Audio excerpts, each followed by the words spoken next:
Kami dari kelompok 8 yang beranggotakan saya, Eka Widiarti, Lulu Fauzia, Denny Melah, akan mencoba menjelaskan tentang manajemen hubungan masyarakat.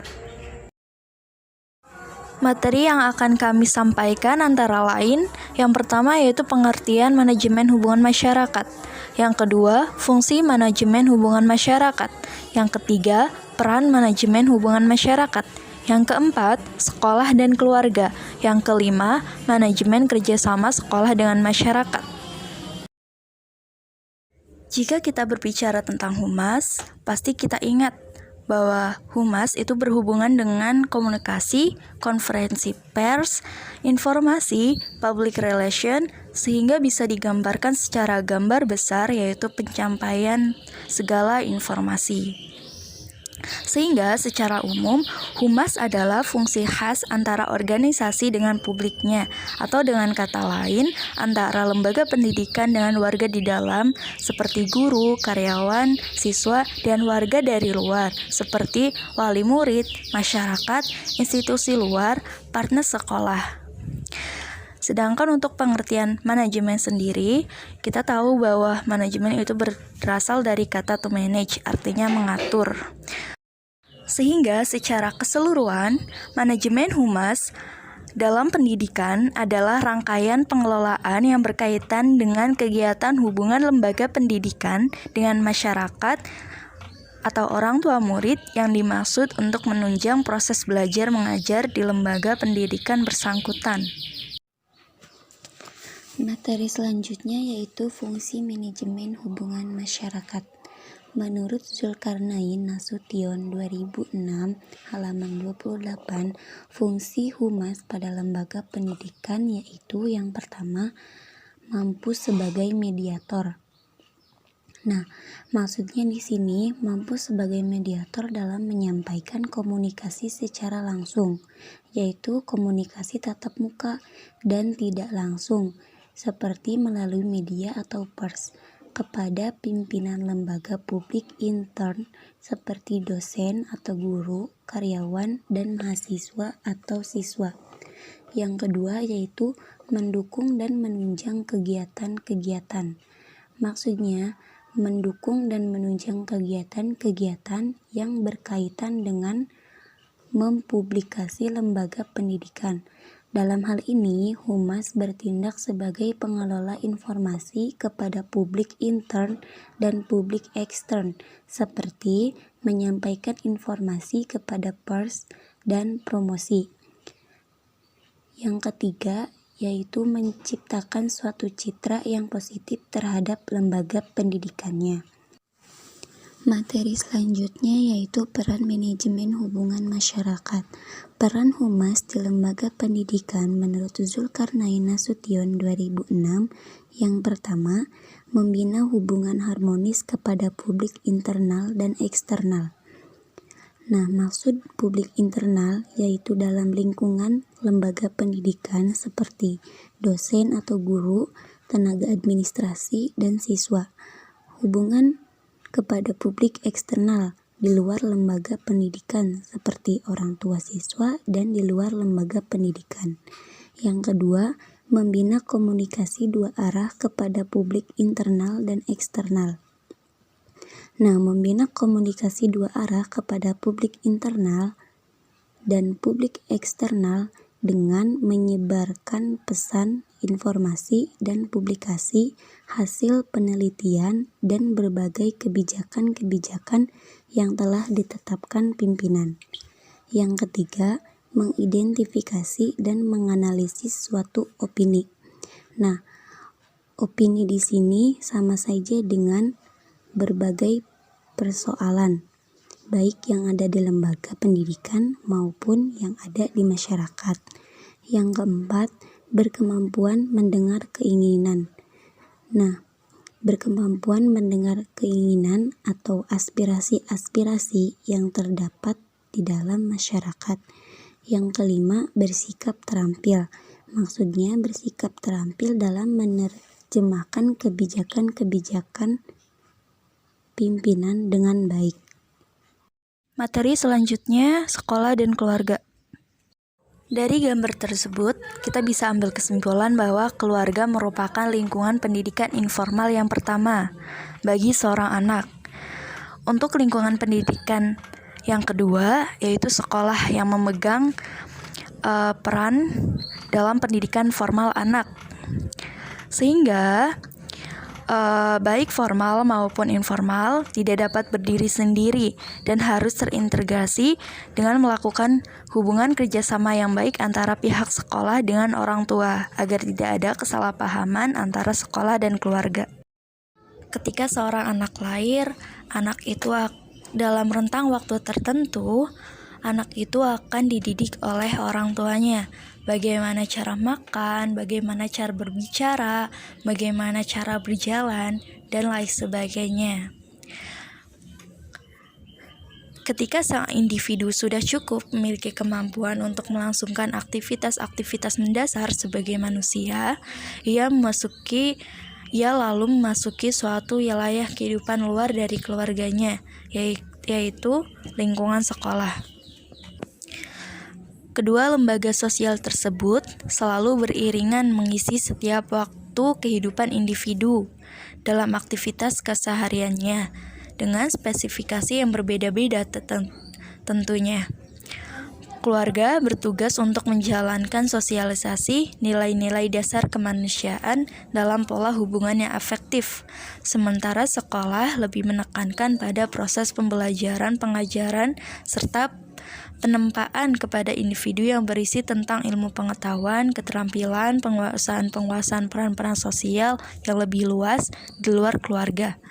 Kedua peran pembentukan tersebut lalu membentuk peran individu dalam masyarakat, tempat atau wilayah di mana individu itu berada, baik dalam skala mikro maupun makro. Usaha kerjasama antara pihak keluarga dan pihak sekolah bertujuan untuk 1. Saling membantu dan saling mengisi. Dalam hal ini, sekolah dapat memberikan informasi kepada orang tua mengenai perkembangan ketakwaan kepada Tuhan Yang Maha Esa, perkembangan kecerdasan dan keterampilan, perkembangan budi pekerti, tingkah laku, pergaulan anak tersebut, serta kelemahan dan kelebihan dari anak tersebut. Yang kedua, bantuan keuangan dan barang-barang, misalnya uang transport, alat pelajaran, buku tulis, dan buku pelajaran, dan sebagainya. Yang ketiga, mencegah perbuatan-perbuatan yang kurang baik, misalnya tidak memutar film pada pelajaran berlangsung, dan lain sebagainya. Usaha kerjasama antara sekolah dengan orang tua siswa dapat dilakukan melalui bentuk-bentuk seperti berikut. Yang pertama, melalui organisasi BP3 atau Badan Pembantu Penyelenggaraan Pendidikan, komite sekolah. Yang kedua, melalui pertemuan, misalnya dengan penyerahan siswa baru, wisuda, penyerahan rapor, dan pertemuan lain membicarakan perkembangan sekolah. Yang ketiga, melalui ceramah ilmiah, bazar, malam tutup tahun, dan sebagainya. Ada beberapa hal penting yang harus digarap dalam hubungan kerjasama antara sekolah dengan orang tua siswa. Antara lain, pertama yaitu bidang pendidikan mental, misalnya pengawasan terhadap siswa yang bolos, berbohong, tidak tertib, dan sebagainya. Yang kedua, bidang pengembangan bakat. Apabila ada bakat yang tampak menonjol, dilakukan musyawarah bagaimana pengembangannya. Yang ketiga, bidang pengamanan, misalnya dalam mengawasi mengerjakan PR, tugas kelompok, kesulitan belajar, keterlambatan berpikir, dan lain sebagainya. Yang keempat, pembinaan jasmani, misalnya penyakit yang diderita, kelainan cacat salah satu anggota tubuh, kidal, sering pingsan, dan sebagainya. Selanjutnya yaitu manajemen kerjasama sekolah dengan masyarakat. Masyarakat sangat berperan penting dalam pengembangan pendidikan sekolah siswa yang sinergis dengan program pendidikan di sekolah dan keluarga. Oleh karena itu, hendaknya masyarakat ikut berpartisipasi dalam pendidikan siswa baik secara langsung maupun tidak langsung, terutama dalam mendukung pendidikan di sekolah. antara lingkungan keluarga, sekolah, dan masyarakat memiliki keterkaitan yang sangat kuat. Karena masyarakat merupakan pembantu pada proses pematangan individu sebagai anggota kelompok dalam suatu masyarakat. Dalam manajemen kerjasama sekolah dengan masyarakat, diantaranya yaitu 1. Tujuan kerjasama sekolah dan masyarakat. 2. Fungsi sekolah dalam masyarakat. 3. Fungsi masyarakat dalam pendidikan di sekolah. 4. Arti dan fungsi hubungan sekolah dengan masyarakat. 5. Masyarakat sekolah dalam komite sekolah. 6. Bentuk kerjasama sekolah dan masyarakat. Dan yang terakhir ketujuh yaitu komunikasi sekolah dengan masyarakat. Tujuan kerjasama sekolah dan masyarakat. Secara garis besar, tujuan kerjasama sekolah dengan masyarakat yaitu yang pertama, mengembangkan pembinaan pengertian masyarakat tentang semua aspek, bidang pelaksanaan daripada kegiatan program pendidikan di sekolah. Yang kedua, menampung harapan-harapan apa mengenai tujuan pendidikan di setiap jenis dan tingkat sekolah. Yang ketiga, memperoleh partisipasi, dukungan, dan bantuan secara konkret dari masyarakat baik berupa keuangan, material untuk kelancaran sekolah. Yang keempat, menimbulkan dan membangkitkan rasa tanggung jawab yang lebih besar pada masyarakat, baik mengenai kuantitas maupun kualitas. Dan yang kelima yaitu kerjasama bertujuan untuk mengikutsertakan masyarakat secara aktif dalam usaha memecahkan masalah maupun permasalahan pendidikan. Fungsi sekolah dalam masyarakat. Fungsi sekolah dalam masyarakat yaitu 1. Sekolah sebagai lembaga pembaharu yang mengintroduksi berbagai perubahan dan pembaharuan dalam pengetahuan, cara berpikir, pola hidup, kebiasaan, dan tata cara pergaulan, dan lain sebagainya. 2. Sekolah sebagai lembaga seleksi yang memilih atau membeda-bedakan anggota masyarakat menurut kemampuan dan potensinya serta memberikan pembinaan sesuai dengan kemampuan itu agar setiap anggota masyarakat dapat dikembangkan dan dimanfaatkan potensinya semaksimal dan seefektif mungkin. 3. Sekolah sebagai lembaga pengembangan yang membantu meningkatkan taraf sosial warga negara. Dengan demikian, mengurangi atau menghilangkan perbedaan kelas dalam masyarakat.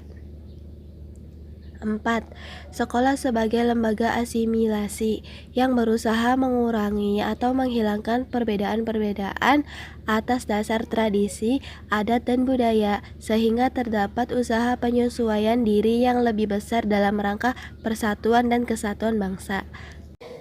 Selanjutnya yaitu arti dan fungsi hubungan sekolah dengan masyarakat. Jadi dapat disimpulkan bahwa fungsi School Public Relation ialah yang pertama, mengembangkan pengertian masyarakat tentang semua aspek pelaksanaan program pendidikan di sekolah.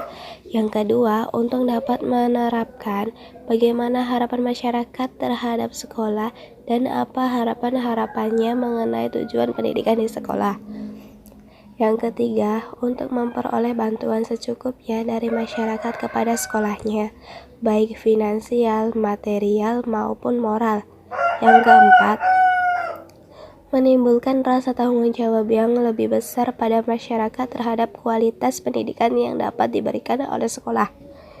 Yang kelima, untuk merealisasi perubahan-perubahan yang diperlukan dan untuk memperoleh fasilitas dalam realisasi perubahan-perubahan itu. Yang keenam, mengikutsertakan masyarakat secara kooperatif dalam usaha-usaha memecahkan persoalan-persoalan pendidikan. Dan yang ketujuh, meningkatkan semangat kerjasama antara sekolah dan masyarakat dan meningkatkan partisipasi kepemimpinan untuk meningkatkan kehidupan dalam masyarakat. Masyarakat sekolah dalam komite sekolah. Komite sekolah adalah institusi penting yang dibentuk untuk menjadi mitra sekolah dalam mengembangkan sekolah. Komite sekolah merupakan representasi dari masyarakat sekolah, merupakan institusi yang tepat untuk menyuarakan apa yang diinginkan oleh orang tua muridnya. dan pihak-pihak lain ke sekolah atau sebaliknya. Hal ini disebabkan karena persoalan internal di dalam komite sekolah sendiri dan karena ketidakmengertian pihak-pihak yang berhubungan dengan komite sekolah. Tujuan dibentuknya komite sekolah adalah yang pertama, untuk mewadahi dan meningkatkan partisipasi para stakeholder pendidikan pada tingkat satuan pendidikan atau sekolah, untuk turut serta merumuskan, menetapkan, melaksanakan, dan monitoring pelaksanaan kebijakan sekolah, dan pertanggungjawaban yang berfokus pada kualitas pelayanan pendidikan secara proporsional dan terbuka. Yang kedua, mewadahi para stakeholder dalam manajemen sekolah sesuai dengan peran dan fungsinya, berperan dengan perencanaan, pelaksanaan, dan evaluasi program sekolah secara proporsional. Yang ketiga, mewadahi partisipasi baik individu maupun kelompok sukarela, pemerhati atau pakar pendidikan yang peduli kepada kualitas pendidikan secara proporsional selaras dengan kebutuhan sekolah. Yang keempat yaitu menjembatani dan turut serta memasyarakatkan kebijakan sekolah kepada pihak-pihak yang terkait dan berwenang di tingkat daerah. Adapun tugas dan fungsi komite sekolah adalah 1. Bersama-sama sekolah membuat rumusan dan penetapan tentang visi dan misi sekolah, standar pelayanan pendidikan di sekolah, menyusun rencana anggaran penerimaan dan belanja sekolah atau RAPBS, mengembangkan potensi ke arah prestasi unggulan baik yang bersifat akademis maupun non-akademis. 2. Membahas dan turut menetapkan pemberian tambahan kesejahteraan berupa uang honorarium yang diperoleh dari masyarakat kepada kepala sekolah, guru, dan tenaga administrasi lainnya. 3. Menghimpun dan menggali sumber dana dari masyarakat untuk meningkatkan kualitas pelayanan. 4. Mengelola kontribusi masyarakat baik yang berupa uang maupun lainnya untuk dipergunakan bagi kepentingan sekolah. 5. Mengevaluasi program sekolah secara proporsional sesuai kesepakatan dengan pihak sekolah yang meliputi pengawasan penggunaan sarana dan prasarana sekolah, pengawasan keuangan sekolah secara berkala dan berkesinambungan. 6. Mengidentifikasi berbagai permasalahan dan memecahkannya bersama pihak sekolah. 7. Memberi respon terhadap kurikulum yang dikembangkan secara standar nasional maupun lokal. 8. Memberikan motivasi, penghargaan kepada tenaga kependidikan atau seseorang yang bekerja sama kepada sekolah. 9.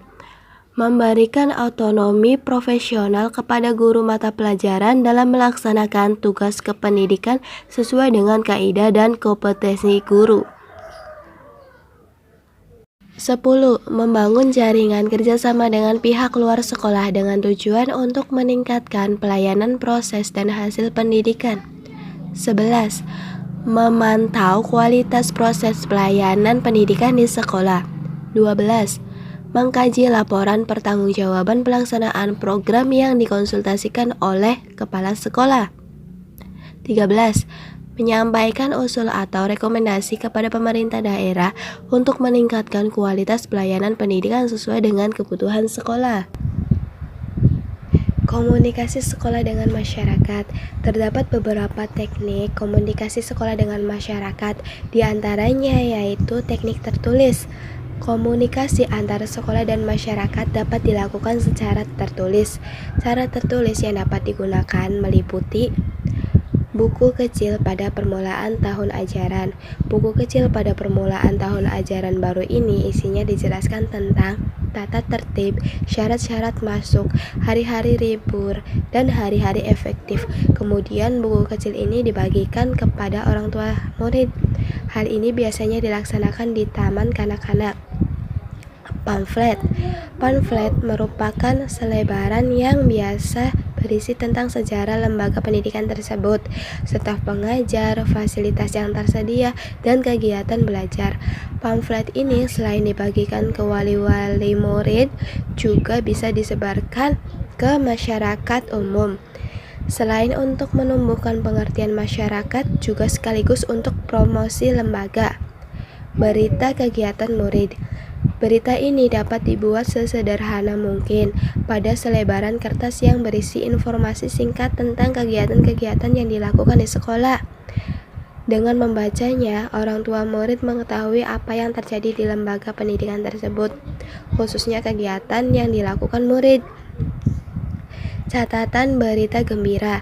Teknik ini sebenarnya mirip dengan berita kegiatan murid. Keduanya sama-sama tertulis dan berisi tentang keberhasilan seorang murid. Berita tersebut dapat ditulis di selebaran kertas dan disampaikan kepada wali murid atau bahkan disebarkan ke masyarakat. Buku kecil tentang bimbingan anak. Dalam rangka menciptakan hubungan harmonis dengan orang tua, kepala sekolah atau guru dapat membuat sebuah buku kecil yang sederhana yang berisi tentang cara membimbing anak efektif. Kemudian buku tersebut diberikan kepada orang tua muridnya. Selanjutnya, teknik lisan. Komunikasi sekolah dengan masyarakat dapat dilakukan dengan cara lisan, yaitu kunjungan rumah. Dalam rangka mengadakan hubungan dengan masyarakat, pihak sekolah dapat mengadakan kunjungan ke rumah wali murid, warga atau tokoh masyarakat. Melalui kunjungan rumah ini, guru akan mengetahui masalah anak di rumahnya. Apabila setiap orang atau setiap anak diketahui problemnya secara totalitas, maka program pendidikan akan lebih mudah direncanakan untuk disesuaikan dengan minatnya. Hal ini akan memperlancar sampai tujuan program pendidikan sekolah tersebut. Panggilan orang tua. Selain mengadakan kunjungan ke rumah, pihak sekolah sekali juga memanggil orang tua murid datang ke sekolah. Setelah datang, mereka diberikan penjelasan tentang perkembangan pendidikan di lembaga tersebut. Mereka juga diberikan penjelasan khusus tentang perkembangan pendidikan anaknya. Pertemuan. Dengan teknik ini berarti sekolah menggunakan masyarakat dalam acara pertemuan khusus yang membicarakan masalah atau hambatan yang dihadapi sekolah. Pertemuan ini sebaiknya diadakan pada waktu tertentu dan dapat dihadiri oleh semua pihak yang diundang. Sebelum pertemuan dimulai, acaranya disusun terlebih dahulu. Oleh karena itu, dalam setiap akan mengadakan pertemuan sebaiknya dibentuk panitia-panitia penyelenggaraannya. Selanjutnya, teknik peragaan. Hubungan sekolah dengan masyarakat dapat dilakukan dengan cara mengundang masyarakat melihat peragaan yang diselenggarakan sekolah. Peragaan yang diselenggarakan bisa berupa pameran keberhasilan murid, misalnya di TK menampilkan anak-anak bernyanyi, membaca puisi, atau bakat bermain drama. Pada kesempatan itu, kepala sekolah atau guru dapat menyampaikan program-program peningkatan mutu pendidikan dan juga masalah atau hambatan yang dihadapi dalam merealisasikan program-program itu. Selanjutnya yang terakhir yaitu teknik elektronik. Seiring dengan perkembangan teknologi elektronik, maka dalam mengakrabkan sekolah dengan orang tua murid dan masyarakat, pihak sekolah dapat menggunakan sarana elektronik, semisalnya dengan telepon, televisi, atau radio, sekaligus sebagai sarana untuk promosi pendidikan. Perkembangan terakhir adalah dengan adanya internet. Pihak sekolah dapat membuat web page-nya tersendiri, kelompok jaringan sosial seperti Facebook, Twitter, dan lain sebagainya, sehingga dapat terjadi interaksi yang benar-benar hidup antara pihak sekolah, orang tua, dan masyarakat pada umumnya.